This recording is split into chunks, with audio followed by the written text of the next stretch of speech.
What to expect once the I-130 petition is filed with USCIS. That is what we're talking about on today's episode of Sumner School Family Immigration Basics.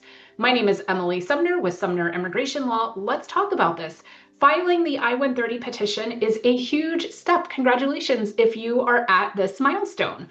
One important thing to keep in mind is that filing the I-130 petition is the first step in a multi-step process for a marriage-based or other type of family-based green card process, and it is tremendously important. However, filing the I-130 petition itself does not give a person status, immigration status in the United States. So just having filed the I-130 petition does not allow a person to remain in the United States. It does not allow a person to visit the United States or come to the United States.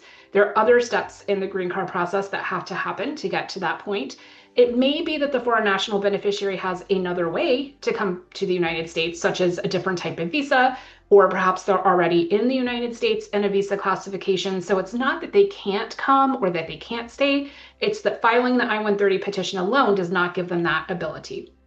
So once you file the I-130 petition, you should receive a receipt notice. If you file the I-130 petition online, you should receive the receipt notice immediately, or probably within about 24 hours. If you file the I-130 petition by mail, then you should receive the receipt notice in the mail within about 2 to 4 weeks after you file.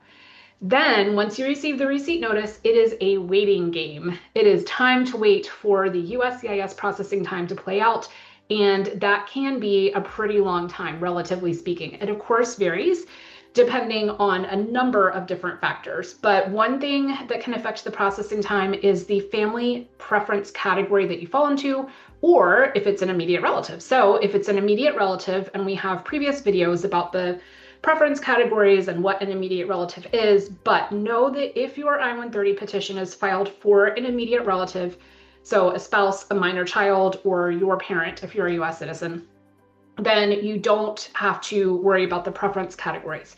Preference categories are for other situations, for example, spouses of permanent residents, children of permanent residents, siblings of US citizens, that type of thing. So for immediate relatives, you don't have to worry about the priority date. However, you do have to wait for the petition to be approved.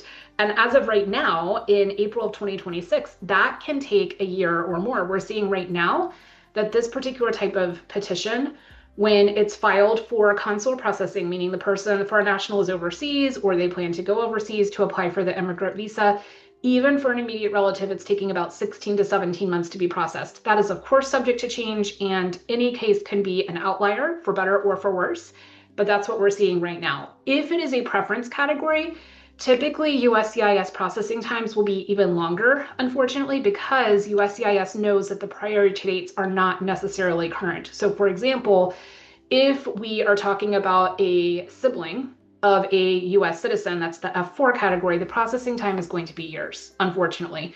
And it can be years, unfortunately, for other classifications as well. So for example, for spouses of permanent residents, even if the priority date is not that far away, it still can take longer than other categories. You can always check your processing time online. You can try to place a service request with USCIS. The system will not let us place a service request if USCIS says the case is within the estimated processing times, which is frustrating. But know that the next step after you get that receipt notice is to wait. I'm not saying wait indefinitely and never follow up, not saying that, but know that it is going to be probably a bit of a wait. The next step is once you get close to that anticipated processing time, or perhaps before then, you should expect a decision on your case. So either an approval, a denial, hopefully not, or a request for evidence. A request for evidence is when immigration is asking for additional documentation. It does not mean anything good or bad necessarily about your case. It simply means that they believe they need additional documentation or they have a question about your case. I actually have a separate video on my YouTube channel about requests for evidence, so take a look at that. I just published it recently. This is April 2026. I published it about a week ago. So take a look for that if you are interested in learning more about requests for evidence and what to do next if you receive one. It is not common for USCIS to deny an I-130 petition outright without issuing a request for evidence or a notice of intent to deny first, but it can happen. Next, once you get that approval, hopefully you get that approval, whether it is with or without a request for evidence, you get that approval. That does not mean that a green card is approved or coming your way necessarily. Like I said, the I-130 petition is the first step in a multi-step process. So the next step depends on where the foreign national beneficiary is and what you have selected on the I-130 petition. If you have selected that the foreign national beneficiary is going to file the adjustment of status, meaning the green card application here in the United States, then hopefully they are here in the United States in valid immigration status. And when their priority date is current, if that is relevant for your case, they can file the adjustment of status. Most of the time when a person files a standalone I-130 petition, so in other words, if it's not a marriage-based case, where the foreign national is already here in the United States and they're married to a US citizen. In that case, most of the time, the couple would file the I-130 and I-485 together.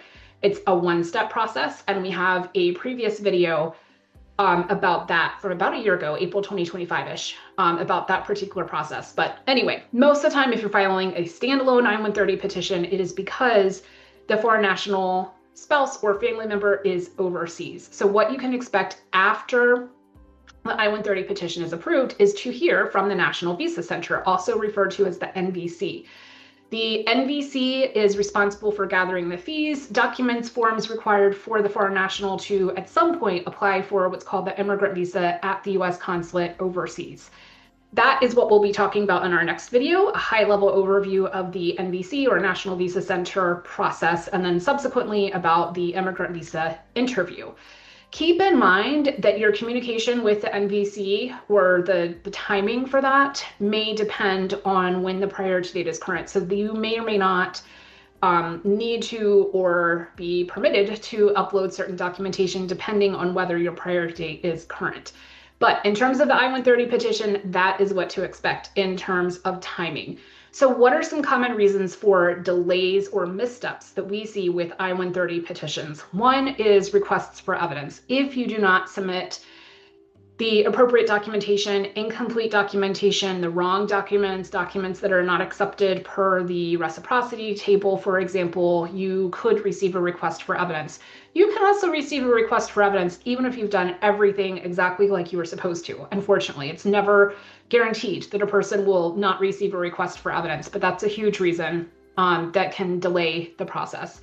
In addition, there can be just immigration backlogs. Unfortunately, depends on the resources available at USCIS, the number of cases they have, how they are prioritizing their caseload, things like that. And as I mentioned before, the processing time very much can depend on the preference category that you file in.